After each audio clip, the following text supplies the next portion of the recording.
오늘 요한복음 167번째 강해로 목말라 하신 예수님, 목말라 하신 예수님을 여러분들에게 증거해 드리겠습니다. 우리 주님께서 십자가에 못 박혀 죽으실 때 십자가에 6시간 동안 매달려 계셨습니다. 모진 매를 맞으시고 피투성이가 되도록 모진 매를 맞으시고 머리에 가시로 만든 관을 쓰시고 양손과 양발에 쇠못을 박히시고, 그러니까 온몸이 피투성이가 돼서 피를 절절 흘리시면서 십자가에서 매달려 계셨습니다. 예수님이 십자가에 달려 계시던 그 시각이 12시를 중심으로 해서 오전 3시간, 오후 3시간입니다. 오전 9시부터 오후 3시까지입니다. 그러니까 한낮에 뜨거운 태양 아래 예수님이 6시간 동안 십자가에 피를 흘리시면서 달려 계셨습니다. 그러니 얼마나 목마르셨겠습니까?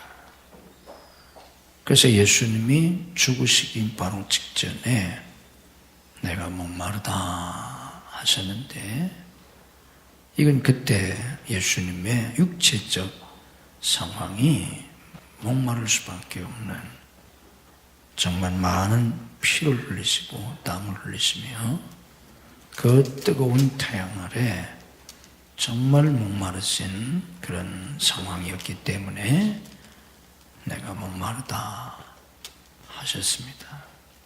그런데 우리 주님께서 십자가상에서 죽음을 직전에 내가 목마르다 하신 건 육체의 갈증 때문에 내가 목마르다 그렇게 하신 건 아닙니다. 그게 뭐 육체의 갈증 때문이시라면 예수님께서 묵묵히 참으셨겠죠. 그 이상의 고통도 지금 주님은 참고 계시니까.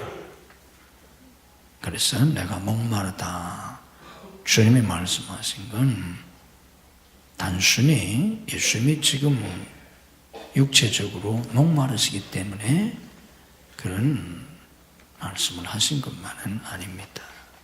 그 이상의 깊은 의미가, 진리가 담겨 있기 때문에 예수님이 하신 겁니다.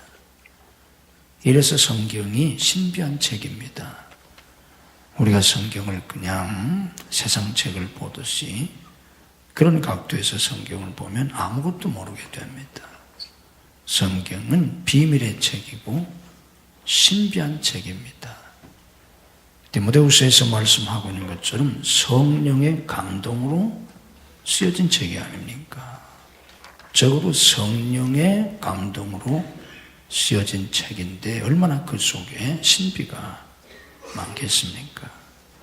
그래서 우리가 성경을 읽을 때 어떤 사건이든 어떤 내용이든 어떤 말씀 한마디건 그냥 겉핥기식으로 보지 말고 그 속에 무슨 의미가 있나, 무슨 진리가 담겨 있나, 이걸 우리가 찾아야 합니다. 어떻게 성경 속에 담겨 있는 그 비밀의 진리를 우리가 알 수 있나? 그 성경 비밀을 푸는 열쇠가 있습니다. 이건 아주 중요한 문제입니다. 구약이건 신약이건 어떤 성경의 내용이건 그걸 푸는 비밀의 열쇠가 있습니다. 그걸 알아야 성경을 풀 수 있어요. 이게 신비한 책인데 성경 속에 감춰있는 그 비밀을 우리가 알게 됩니다. 성경 전체를 푸는 비밀의 열쇠가 되는 성경 구절이 있습니다. 오늘 성경 어디입니까? 적어도 우리가 교회를 다니는 사람이라면 이런 건 기본으로 여러분들이 아셔야 돼요. 그걸 모르고 성경을 읽으면 성경 아무리 많이 읽어도 소용없어요. 읽어도 모르는데 무슨 소용이 있겠습니까? 그래서 성경을 푸는 비밀이 뭔가, 이 성경을 푸는 비밀의 열쇠가 되는 그 구절을 여러분이 알고 항상 성경은 그 열쇠를 가지고 풀어야 합니다. 호텔 같은 데 보면 방이 수십 개, 수백 개 되잖아요. 그래도 매니저가 가지고 다니는 그 마스터 키가 있는데 그 키 가지고는 방마다 다 열잖아요. 그래서 성경은 66권, 거기에 수많은 내용들이 있는데 그걸 다 풀 수 있는 열쇠가 되는 성경 구절이 있어요. 그래서 그 구절을 가지고, 그 열쇠를 가지고 성경 전체를 해석하는 거예요. 그것만 알아도 우리가 성경을 제대로 바르게 굉장히 많이 깨달을 수 있습니다. 그 성경을 푸는 비밀의 열쇠가 되는 성경 구절이 뭐예요? 뭡니까? 뭐예요? 그 비밀의 열쇠가 되는 성경 구절이 요한복음 20장 31절이에요. 잊어버리지 마세요. 요한복음 20장 31절. 이게 성경을 푸는 비밀의 열쇠예요. 그 말씀이 무슨 말씀이냐면 성경을 기록한 목적을 가르쳐주는 말씀이에요. 오직 이것을 기록함은 그랬잖아요. 성경을 푸는 목적, 성경을 기록한 목적이 거기에 명시되어 있기 때문에 그 목적을 가지고 성경을 풀어야 돼요. 성경은 그 목적을 위해서 쓰여진 거니까 그걸 가지고 성경을 풀어야 합니다. 이게 성경을 푸는, 성경을 해석하는 비결이에요. 이걸 놓치면 평생 수박 겉핥기식으로 성경 그냥 겉만 핥고 엉뚱한 해석들을 하는 거예요. 다 쓸데없는 소리인데 그게. 그래서 여러분들이 어떤 성경이든 이걸 잊어버리지 말고 이게 성경을 푸는 열쇠예요. 요한복음 20장 31절 말씀에 근거해서 그걸 가지고 성경을 풀어야 합니다. 거기는 말씀이 뭐냐면 오직 이것을 기록함은, 이 성경을 기록함은 그 말이에요. 오직 이것을 기록함은 너희로 예수께서 하나님의 아들 그리스도이심을 믿게 하려 하며. 왜 성경을 기록했는가? 구약이든 신약이든 창세기든 요한계시록이든 복음서건 성경을 기록한 목적은 하나예요. 오직 이것을 기록하면 너희로 예수께서 하나님의 아들 그리스도이심을 알게 해주려고. 이게 성경을 기록한 목적입니다. 아멘. 다른 거 아니에요.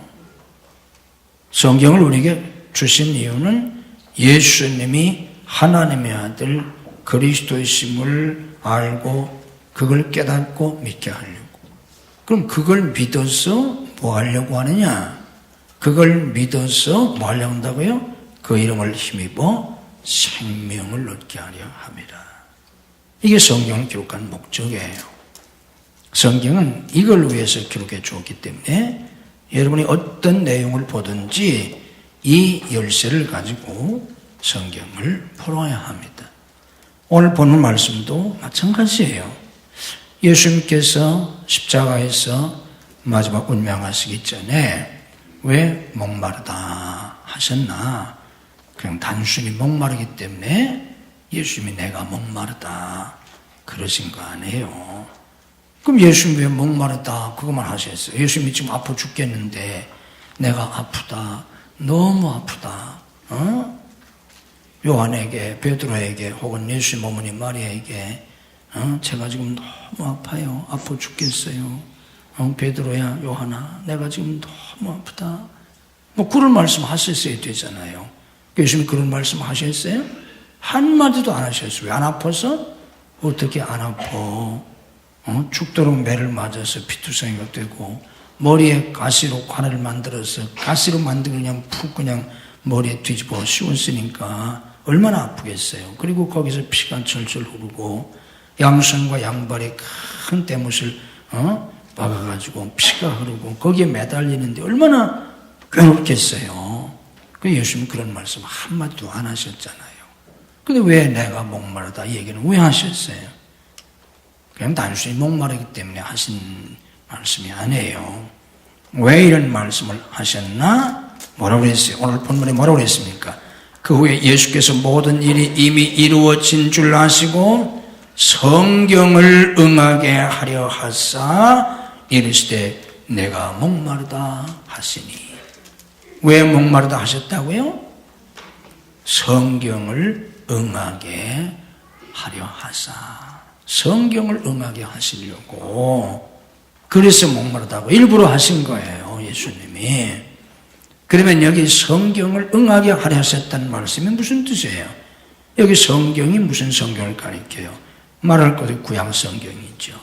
성경을 응하게 하셨다는 게 뭐예요? 여기 응하게 하셨다, 이루어지게 하셨다. 뭐가 이루어지게 하셨다? 예언의 말씀이 이루어지게 하셨다. 성경에 기록되어 있는 예언의 말씀이 이루어지게 하시려고. 그 예언이 무슨 예언이에요? 메시아 예언이에요. 성경에 메시아에 대한 많은 예언이 있습니다. 수백 군데 있는데 그 예언 중에 하나예요. 그 예언의 말씀을 응하게 하시려고 내가 목마르다 하셨어요. 그랬더니 그 다음 절 29절 말씀 보면 거기 신포도주가 가득히 담긴 그릇이 있는지라 사람들이 신포도주를 적신 해면을 우슬초에 매어 예수의 입에 대니 그랬습니다. 이게 바로 시편 69편 21절에 예언되어 있는 메시아 예언이에요. 시편 69편 21절에 예언하기를 그들이 쓸개를 나의 음식물로 주며 목마를 때에는 초를 마시게 하였사오니. 이게 메시아 예언 구절 중에 하나입니다. 그래서 마태복음 27장 34절에서는 구약의 예언의 말씀이 그대로 성취된 것을 가장 강조하는 복음서가 마태복음이에요. 그래서 마태복음의 구약 성경 인용이 제일 많아요. 그 마태복음 21장 34절은 오늘 이 본문의 내용을 어떻게 기록하고 있냐면 쓸개 탄 포도주를 예수께 주어 마시게 하려 하였더니 예수께서 맛보시고 마시고자 하지 아니하시더라. 이 마태복음 27장 30절에서는 쓸개 탄 포도주라 이런 표현을 썼습니다. 오늘 요한복음에서는 신포도주라 이런 표현을 썼는데 마태복음에서는 쓸개 탄 포도주라 이런 표현을 썼어요. 그렇게 특별히 마태복음에서 그런 표현을 쓴 이유는 시편 69편 21절에 나와 있는 메시아 예언이 쓸개를 나의 음식물로 주며 그렇기 때문에 쓸개탄 포도주라는 표현을 썼어요. 또 목마를 때 초를 마시게 하였사오니 이런 예언이 있는데 요한복음에서는 이걸 신포도주라 이렇게 묘사를 한 겁니다. 이게 다 뭘 가리키냐면 성경 말씀을 응하게 하려고 예수님이 목마르다 하셨고 그랬더니 병사들이 신포도주가 담긴 그릇에 신포도주를 해면에 적셔서 우슬초에 매어 예수님께 드렸다는 거예요. 그래서 이게 무슨 얘기냐고 하면 예수님께서 성경에 예언된 그 말씀을 응하게 하시려고 일부러 내가 목마르다 이렇게 하셨는데 그 뜻이 뭐냐고 하면 예수님은 성경에 예언된 메시아시다. 그거를 가르쳐 주려고 하는 겁니다. 유대인들의 메시아를 기다렸지 않습니까? 또 예언자들의 메시아 예언을 알고 있었지 않습니까? 근데 막상 예수님이 오시니까 예수님을 알지 못했어요. 그래서 십자가에 못 박아 죽이고 그리고 십자가에 달리신 예수님을 향해서 네가 하나님의 아들이거든 네가 메시아거든 십자가에서 뛰어내려라. 그리고 우리를 구원해달라 이러지 않습니까? 그들이 왜 그런 말을 합니까? 구약 성경에 기록되어 있는 메시아가 어떤 메시아인지를 잘 모르기 때문에 그러는 거예요. 그런데 예수님은 구약 성경에 예언된 그대로 이 세상에 오시고 그대로 사시고 그대로 죽으신 메시아시다. 이거를 가르쳐주는 내용 중에 하나로 수많은 내용이 있는데 그 내용 중에 하나로 목마르다 하신 말씀도 하신 겁니다. 왜 이게 중요합니까? 기독교 역사를 보면 초대교회로부터 지금까지 이스라엘이나 전 세계 그리고 우리나라에도 내가 그리스도다, 내가 메시아다, 내가 구주다, 내가 구세주다, 내가 하나님이다 그러는 사람이 수천 명이에요. 우리나라만 해도 수십 명이 넘어요. 내가 메시아라고. 그런데 그들이 왜 메시아가 아닙니까? 지금도 그런 사람들이 메시아인 줄 알고 뭐 따라다니잖아요. 우리 저 일주일만 가도 거기 하나님의 교회가 있잖아요.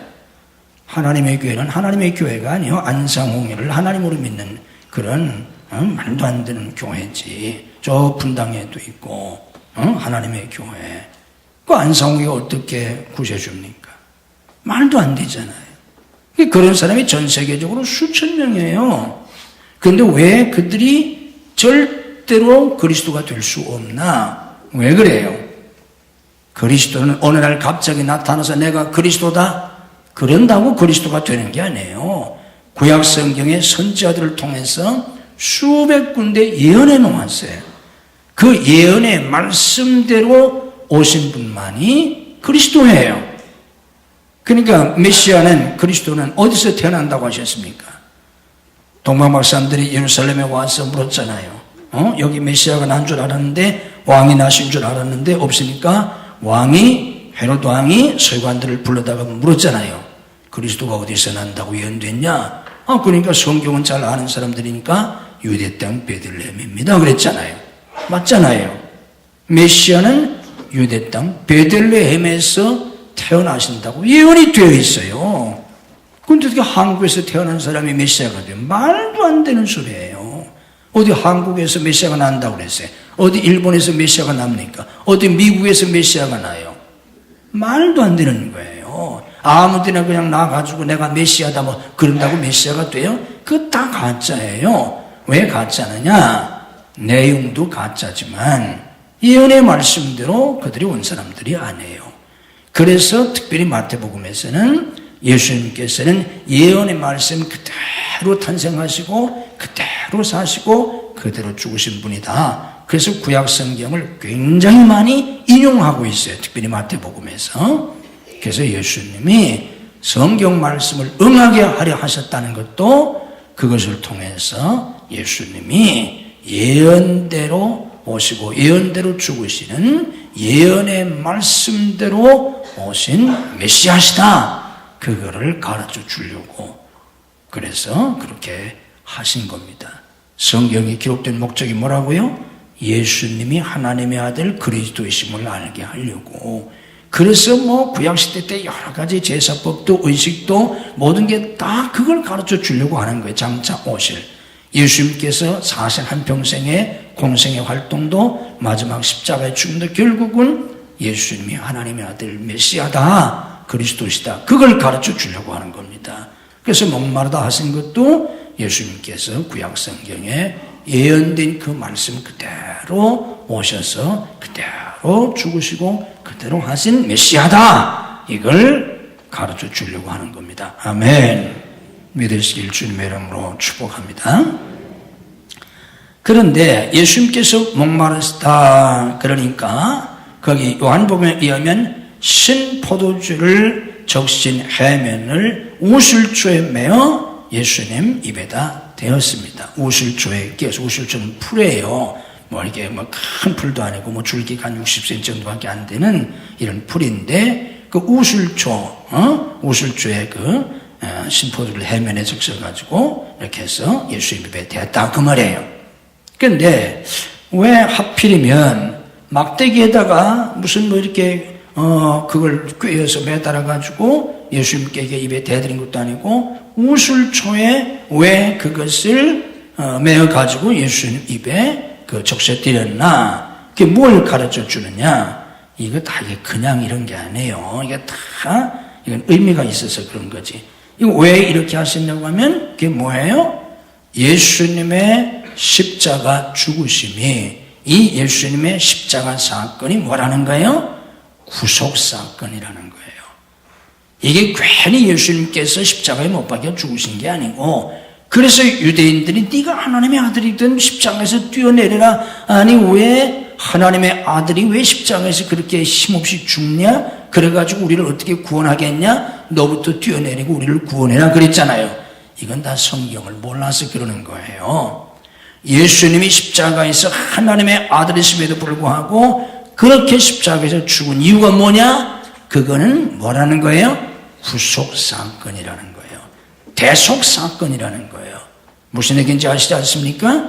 예수님께서 우리의 죄를 대신 짊어지시고 우리를 구원하시기 위해서 그렇게 죽어 주신 대속 사건이라는 겁니다. 그거를 가르쳐 주기 위해서 신포도주를 해면에 적셔서 우슬초에 그걸 꿰어가지고 예수님 입에 대드렸다 그 말이에요. 그게 왜 구속사하고 관계가 있냐? 이건 성경을 좀 알아야 돼요. 성경을 알아야만 이해하게 되는데, 출애굽기 12장 말씀 보면 12절 이하에 이스라엘 백성들이 출애굽할 때 마지막 재앙이 장자를 죽이는 재앙이지 않습니까? 하도 바로가 말을 안 들으니까 맨날 거짓말하고, 그래서 마지막에 장자를 죽이잖아요. 바로의 장자로부터 평민의 장자 이르기까지 다 죽여버려요. 그때 짐승까지도 첫 새끼를 다 죽여버려요. 이때 고센 땅에 있는 히브리 백성들을 보호하기 위해서 하나님이 뭘 하라고 하셨냐면 뭐라고 하셨어요? 매 가정마다 어린 양 하나를 잡아가지고 그 피를 문에 바르라. 문 인방과 설주에 바르라. 문지방하고 기둥에다가 그 피를 바르라. 양의 피를, 어린 양의 피를. 그러면 죽음의 사자가 그 집을 넘어가서 그 집 안에 있는 장자는 산다, 보호를 받는다. 그게 유월절 아니에요. 그게 유월절 어린 양 사건인데, 이때 우리가 알아야 할 것은 출애굽기 12장 12절에서도 쭉 나오는데 22절 보면 우슬초 묶음을 가져다가 그릇에 담은 피에 적셔서 그 피를 문 인방과 좌우 설주에 뿌리라는 거예요. 그 어린 양의 피를 문에 이렇게 바르는데, 문 인방과 이 기둥, 양쪽 기둥에다가 바르는데, 그냥 바르는 게 아니고, 대야에다가 그 어린 양 피 쏟아가지고 갖다 이렇게 붓는 게 아니고, 우슬초를 가지고, 우슬초 묶음에다가, 그 우슬초를 이렇게 한 묶음 해가지고, 그걸 피에 적셔서, 그걸 가지고, 우슬초에 묻은 피를 가지고, 이렇게 바르라. 그 말이에요. 이게 첫 번째 유월절이었어요. 그런데 갈보리 십자가에서 예수님이 죽으실 때 목마르다 그랬더니 포도주를 혹은 쓸개탄 포도주를 사람들이, 병사들이 우슬초에 해면에 적셔가지고 우슬초에 그걸 메어가지고 예수님 입에 대드렸다. 이게 바로 이 구약성경의 이 사건을 아는 사람들은 예수님의 죽으심이 유월절 사건이구나. 예수님이 바로 세례 요한이 증언한 대로, 세례 요한이 예수님을 보고 뭐라고 증언했습니까? 보라, 세상 죄를 지고 가시는 하나님의 어린 양이로다 그랬잖아요. 거기 어린 양이 무슨 어린 양이에요? 유월절 어린 양이란 뜻이에요. 그래서 예수님이 언제 십자가에서 죽으셨어요? 유월절에. 그래서 이것을 통해서 예수님의 죽으심은 한 죄인의 죽음도 아니고, 예수님 죄가 없으시잖아요.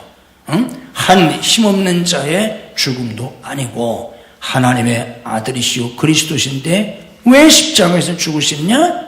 마치 유월절 어린 양처럼 히브리 백성들을 죽음에서 살리기 위해서 희생의 제물이 된 유월절 어린 양처럼 인류를 구원하시기 위해서 예수님은 십자가에서 당신의 죽으심으로 모든 사람들의 죄값을 치르시고 그를 믿는 자들을 구원해 주시는 대속의 사건이다. 십자가가 이거를 보여주시는 사건입니다. 아멘. 그래서 목마르다고 하셨고 그랬더니 성경에 예언된 대로 우술초에 꿰어서 이렇게 했던 겁니다.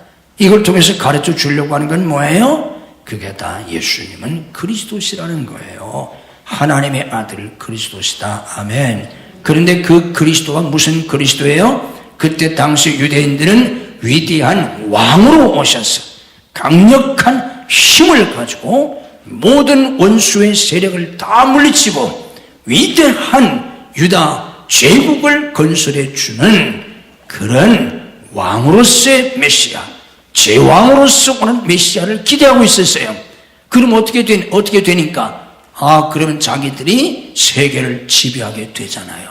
이게 뭐예요? 타락한 인간의 욕망이에요. 옛날이나 그때나 지금이나 저 신할 평지에서 바벨탑을 쌓을 때나 예수님 오셨을 때 그때 유대인들이나 로마 제국이 힘으로 세계를 지배한 거나 지금도 미국이나 중국이나 유럽연합이나 무슨 아세안 연합이나 이런 모든 나라들이 할 수만 있으면 힘으로, 그러니까 핵무기도 만드는 것이고 난리를 치는 거 아닙니까? 힘으로 세계를 지배하려고 하는 거 아니에요. 그런데 그때 당시 유대인들도 메시아가 오시면 그렇게 해줄 줄 알고 그런 메시아를 기다렸어요. 그래서 자기들이 세계를 지배하는 그런 국가를 만들려고. 그런데 예수님은 그걸 통해서 구원하시려고 한 게 아니지 않습니까? 예수님께서는 십자가의 대속의 죽음을 통해서 인간을 죄에서 구원하시잖아요. 그거를 깨우쳐 주려고, 그걸 깨닫게 해주려고 목마르다 하셨고 이런 우술조 사건이 이루어지게 된 겁니다.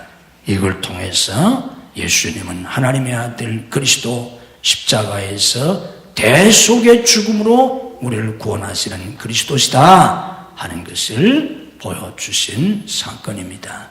아멘. 깨달을 수 있기를 주님의 이름으로 축복합니다.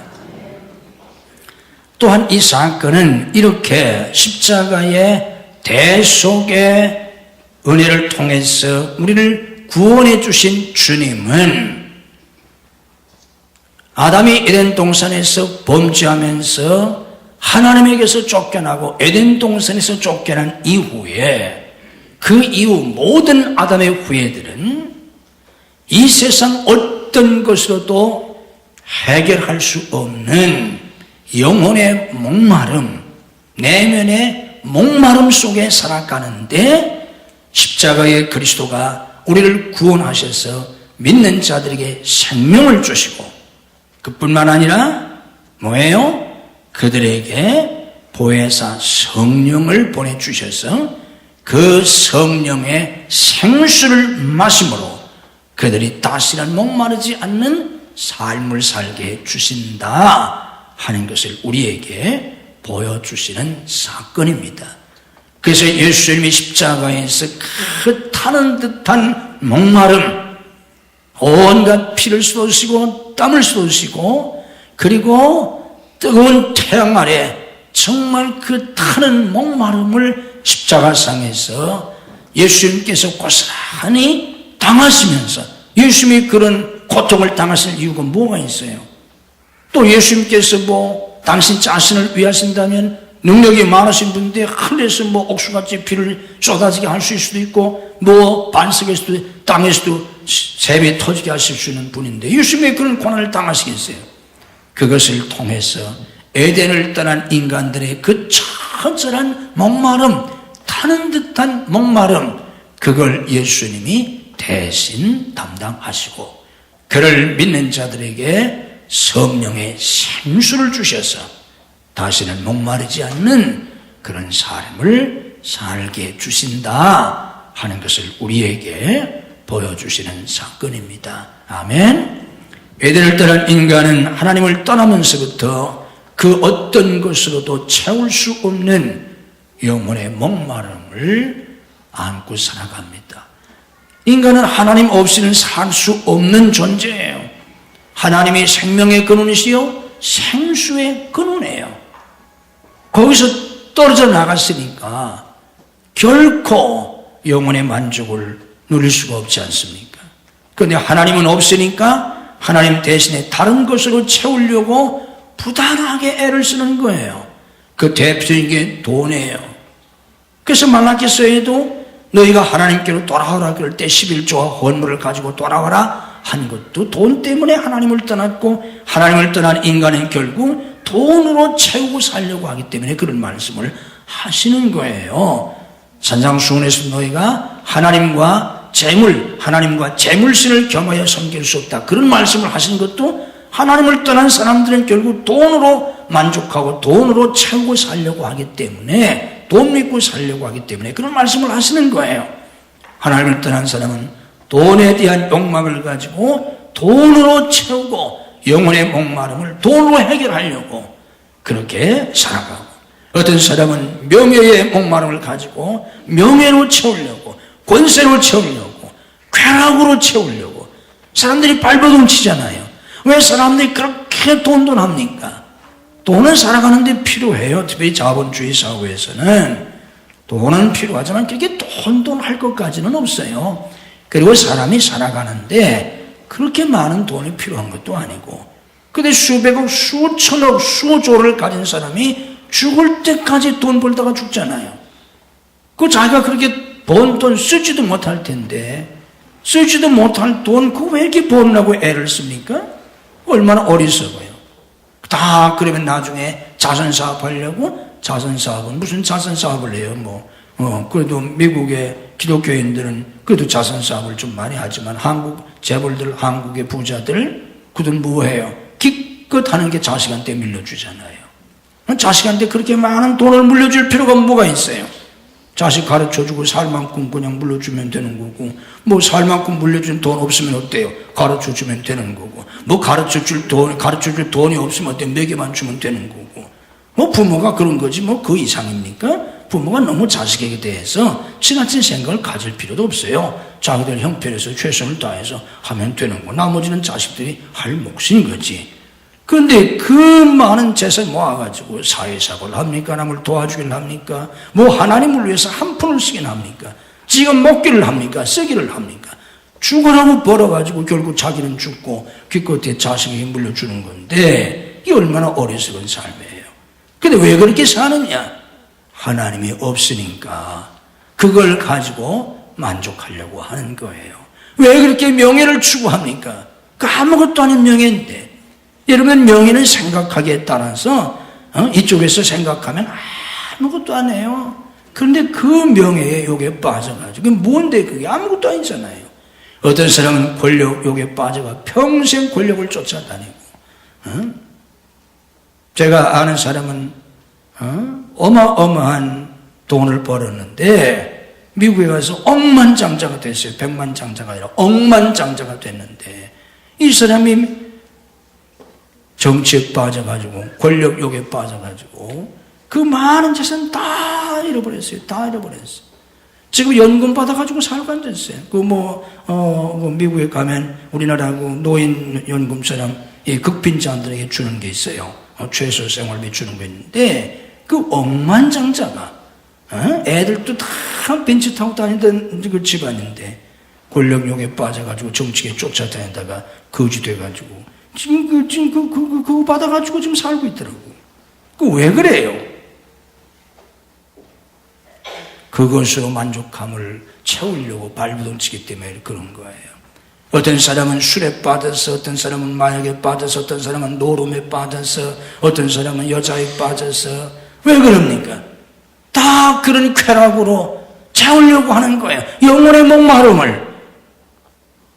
근데 주님께서 십자가성에서 내가 목마르다 하신 것은 에덴을 떠난 인간의 이 목마름, 그 어떤 것으로 채울 수 없는 그 영혼의 목마름을 예수님께서 대신 담당하시고 예수님을 믿는 자들에게 다시 목마르지 않는 성령의 생수를 주신다 하는 것을 우리에게 보여주시는 사건입니다.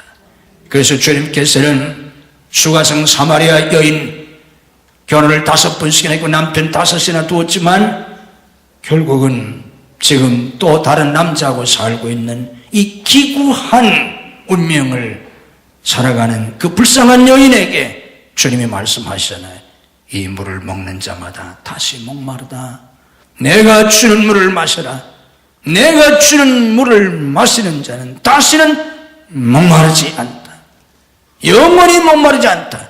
그 속에서 영생하도록 솟아나는 샘물이 되리라 하는 말씀을 그래서 주님이 하신 거예요. 이 세상 그 어떤 것으로도 영혼의 목마름, 마음의 목마름을 채울 수가 없다. 내가 주는 물을 마셔야 된다. 그 말씀을 수가성에서 대낮에 홀로 물을 길러 왔던 사마리아 여자에게 주님이 하신 거고, 이제 요한복음 7장에 가면 초막절에 전국과 그리고 각 나라에서 초막절을 지키러 와서 한 주간 거창하게 초막절을 지키고 이제 돌아가려고 하는 그 사람들을 향해서 주님이 누구든지 목마르거든 내게로 와서 마시라. 나를 믿는 자는 그 배에서 생수의 강이 흘러나리라. 이런 말씀을 하시잖아요. 왜 하필이면 예수님께서 초막절에 그 말씀을 하셨나? 초막절에 행하는 중요한 의식 중에 하나가 매일같이 제사장이 금으로 만든 물병에 실로암 물을 떠다가 제단에 붓는 의식을 매일 했어요. 이걸 왜 했느냐? 이걸 하는 이유가 광야 생활할 때 하나님께서 반석에서 생수를 내주신 것을 기념해서 하는 거예요. 그런데 광야 생활할 때 반석에서 생수를 내주신 사건이나 초막절에 제사장들이 실로암 물을 떠다가 붓는 일이나 이게 다 무엇을 상징하고 무엇을 계시해 주시는가 하면 메시아가 오시면, 그리스도가 오시면, 반석이신 그리스도가 오시면 그분이 너희들에게 생수를 주신다 하는 것을 가르쳐 주시는 그런 의식입니다. 그걸 가르쳐 주려고 그걸 하게 한 거예요. 그래서 예수님이 6월절도 아니고 초막절에 예수님께서 누구든지 목마르거든 내게로 와서 마시라 이 말씀을 하신 겁니다. 여러분들이 지금 인생을 살면서 힘들잖아요. 인생은 힘든 거예요. 여러분 내 인생만 힘든 게 아니라 다 힘들어요. 힘들지 않은 인생은 없어요. 다 힘들어요. 우리는 지금 에덴을 떠나서 살고 있기 때문에 왜 이렇게 내 인생이 힘들지? 내 인생만 힘든 게 아니에요. 다 힘들어요. 다 힘들어요. 이 땅에 사는 모든 인생들 다 힘들어요. 그래서 정말 두렵고 떨리는 일들이 수없이 발생하고 낙심하고 절망할 수밖에 없는 일들, 정말 많은 상처와 고통을 안고 씨름하면서 살아가는 게 인생이에요. 여러분이 병이나 보세요. 얼마나 괴롭습니까? 죽을 병에 걸려보세요. 얼마나 절망하고 얼마나 낙심이 되겠어요. 가족 중에 아픈 사람이 있어 보세요. 그 아픈 가족들 때문에 얼마나 마음이 아프고 그렇지 않습니까? 어떤 문제가 있을 때, 경제적인 문제가 있을 때 또 얼마나 힘들어요. 또 자식이 육체에 어떤 질병을 가지고 있든지 정신적으로 핸디캡을 가지고 있든지 또 자식이 공부하는 과정 속에서 얼마나 많은 고통이 있습니까? 부부 생활하면서 얼마나 많은 갈등이 있고 얼마나 많은 상처가 있고 아픔이 있어요. 사업하면서 때로 실패하고 손해도 보고 얼마나 위기가 있고 얼마나 어렵습니까? 공부하는 학생들은 또 얼마나 힘들어요. 이게 인생이에요. 그래서 우리는 마치 이스라엘 백성들이 출애굽한 이후에 40년 동안 광야 생활을 했던 것처럼 광야 같은 인생을 살아가는 거예요. 이 광야 같은 인생, 주변을 아무리 둘러보아도 끝없는 모래와 바위뿐이고 태양은 정말 뜨겁게 살인적으로 내려쪼이고 이런 속에서 어떻게 살겠어요? 그런데 하나님이 광야 생활하던 이스라엘 백성들이 어떻게 했다는 거예요? 반석에서 생수를 내주셨어요. 근데 그 반석이 뭐를 가리킨다는 거예요? 반석이신 예수님을 가리킨다는 거예요.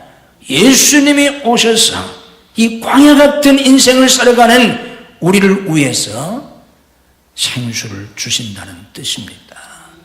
그래서 우리가 예수 믿고 예수님의 생명을 얻어서 구원받고, 구원받은 것만 가지고 되지 않아요. 세례받은 것만 가지고 되지 않아요. 그냥 교회 나온다고 되지 않아요. 뭐 집사 됐다고 뭐 집사 되니까 뭐가 뭐 돼요? 아니잖아요. 뭐 권사 됐다고 뭐가 됩니까? 뭐 장로 됐다고? 뭐 장로 돼서 뭐 됐다는 거예요? 소용없어요. 저처럼 목사를 해도 소용없고, 저처럼 한평생 목사를 해서 지금 제가 50년 가까이 지금 내가 목사를 하는데 이게 얼마나 긴 세월입니까? 이렇게 저처럼 이제 한평생 목사를 하고 목사 다 끝날 때가 된 이런 목사가 돼도 소용이 없어요. 집사가 됐다고 되는 게 아니고 목사가 됐다고 되는 것 아니고 예수님의 생명이 없으면 지옥 가는 거고. 아멘?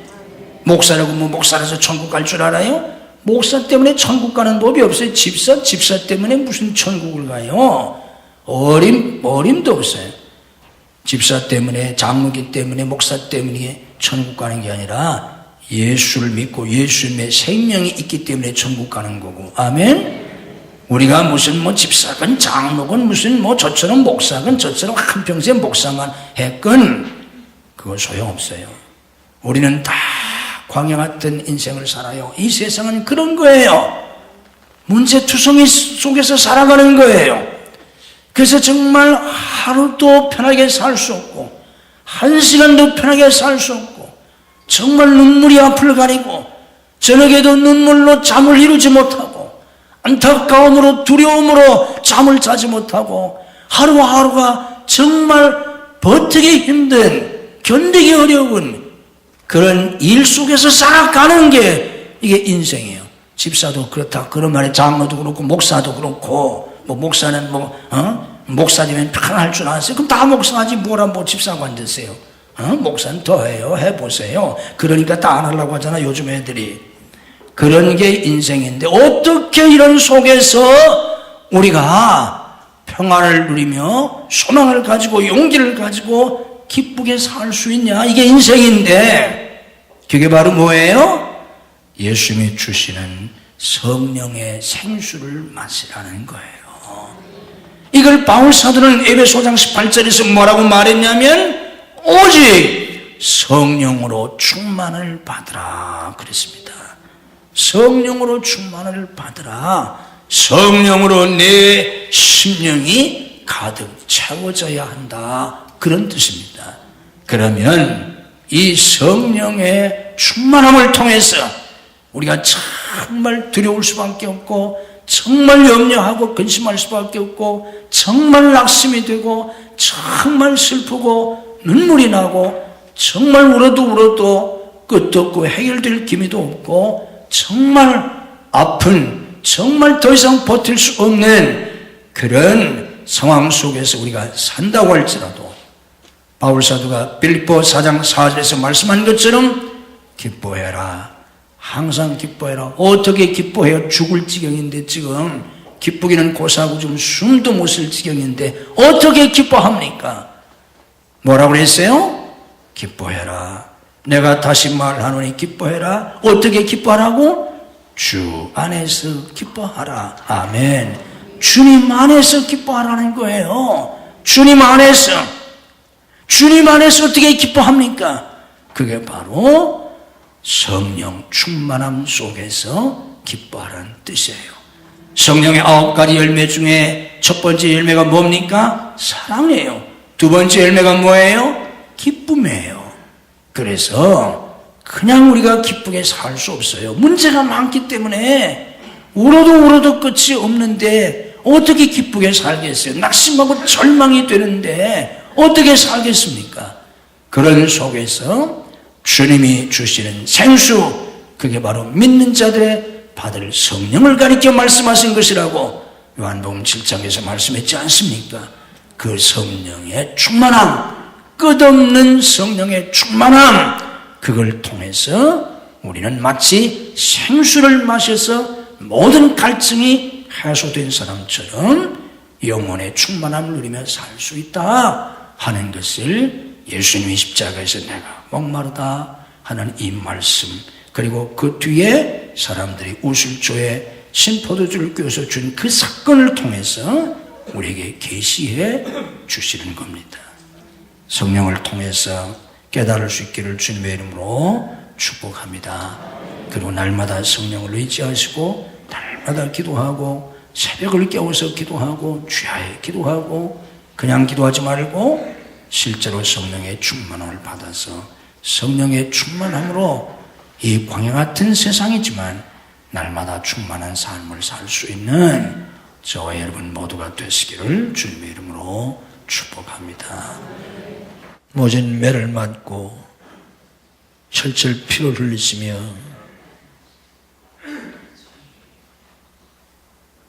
땀을 흘리시며 타는 듯한 목마름으로 내가 목마르다 하신 예수님, 예수님께서는 그 목마름으로 병사들이 우슬초에 매어 해면에 적셔준 신포도주를 주심으로 약속의 메시아신 것을 보여주시고, 예수님의 그 죽으심이 단순한 죽음이 아닌 6월절 어린 양으로 대속의 죽음이신 것을 보여주셨나이다. 그리고 주님께서 그 타는 목마름을, 우리의 목마름을 대신하여 당하심으로 주님을 믿는 모든 성도들에게 성령의 생수를 주셨나이다. 예수님의 피로 죄 사함 받고 예수님의 생명으로 저희 모두가 거듭나게 하시고, 예수 믿고 구원받은 저희들이 이 험한 세상, 광야 같은 세상을 살아가는 동안 반석에서 생수를 내주신 것처럼 반석이신 예수 그리스도와 성령으로 우리에게 주시는 성령의 생수를 마심으로 영혼의 목마름을 해결하게 하시고 영혼의 만족함을 누리며 주님이 주시는 평안과 소망과 기쁨과 사랑과 행복 속에 살아갈 수 있도록 주님이 역사해 주시옵소서. 믿음으로 가슴에 손을 얹습니다. 우리의 모든 죄와 허물을 주님의 피로 씻어 정하게 하시고 우리의 마음을 주님이 만져 주시옵소서.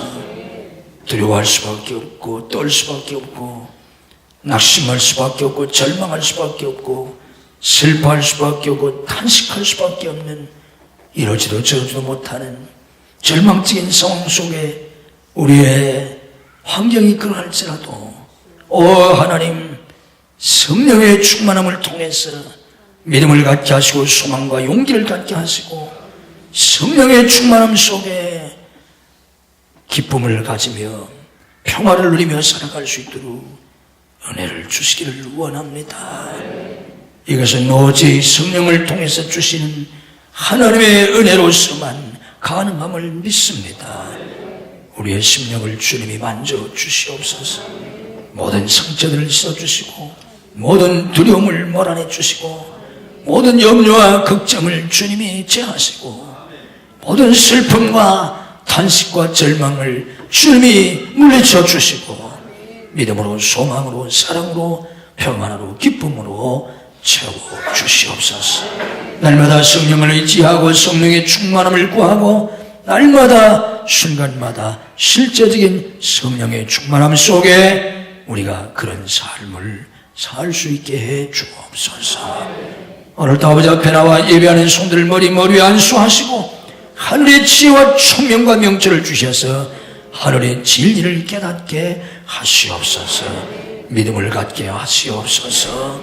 하늘의 은사와 능력으로 저희들을 덧입혀 주시옵소서.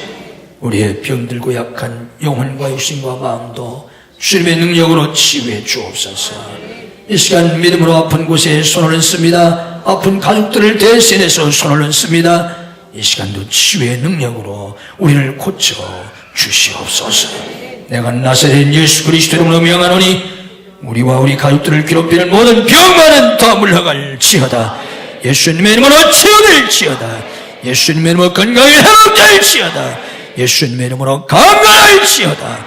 역사해 주시옵소서. 역사해 주시옵소서. 주님의 보혈로 저희들을 덮어주시고 하나님의 빛으로 저희들을 감싸 주시옵소서.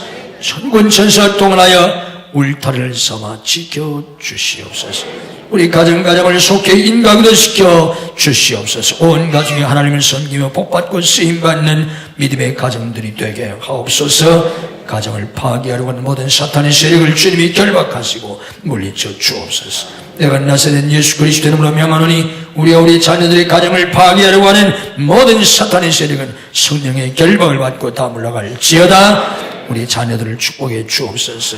믿음을 더하여 주시옵소서. 하나님의 지혜와 총명을 주시옵소서. 하나님의 거룩한 꿈과 환상과 열정을 주시옵소서. 복된 사람들을 붙여 주시옵소서. 환경을 열어 주시옵소서. 공부하는 학생들의 학업의 문을 열어 주시옵소서. 진학의 문을 여시고 유학의 문을 열어 주시옵소서. 취업의 문을 여시고 사업의 문을 열어 주시옵소서. 사역의 문을 열어 주시옵소서.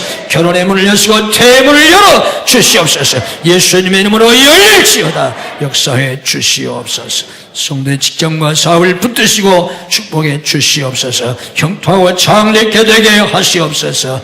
복음 선교의 세계 선교에 쓰임받고 열매를 맺을 수 있게 해 주시옵소서. 아버지 앞에나 예배하는 모든 성도들을 축복해 주시옵소서. 온 성도들이 믿음으로 온전한 11조를 드릴 수 있게 하시고 감사하며 살게 하시고 남을 도우며 구제하며 살게 하시고 선교하며 전도하며 살 수 있도록 은혜를 더하여 주시옵소서. 아버지 앞에 믿음으로 11조를 드립니다. 감사헌금, 선교헌금, 구제헌금, 건축헌금, 해외에서 있는 건축헌금을 주님 앞에 드립니다.